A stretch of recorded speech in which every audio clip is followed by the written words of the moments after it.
All right, this is try at 21-1. We're going to differentiate between variable, fixed, and mixed costs. Remember, a variable cost is as production of our units changes, the variable cost in total changes.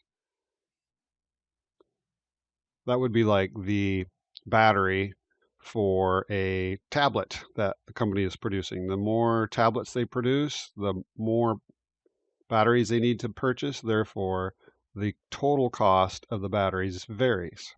A fixed cost is a cost that does not change as production changes. For example, rent on the factory that makes the tablets.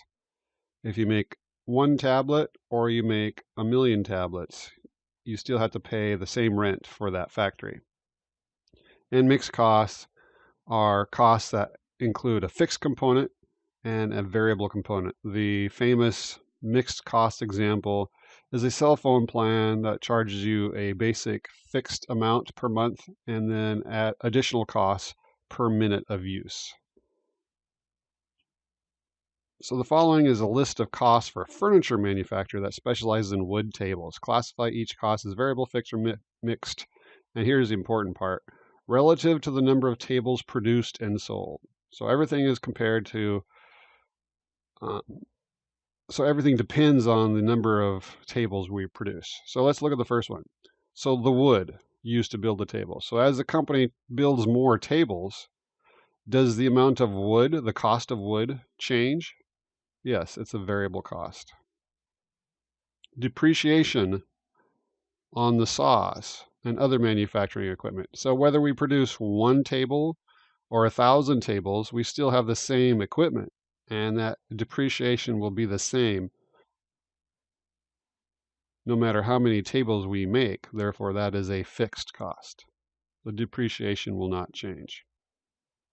And that's assuming we use the most common depreciation, which is straight line. Straight line depreciation does not change.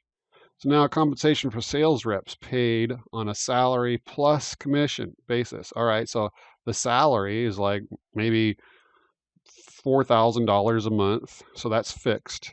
And then they get a commission based on the tables that are sold, and that is the variable cost. So this is a mixed cost. It has both a fixed and a variable component. Supervisor salary. A salary by definition is just a lump sum no matter how many hours they work. So that is a fixed cost. And wages of production workers. So production workers, they are paid hourly. So if they make a lot more tables, they have to work longer hours, so that is a variable cost. And that's it. So it's really important in this chapter to understand the difference between variable, fixed, and mixed costs.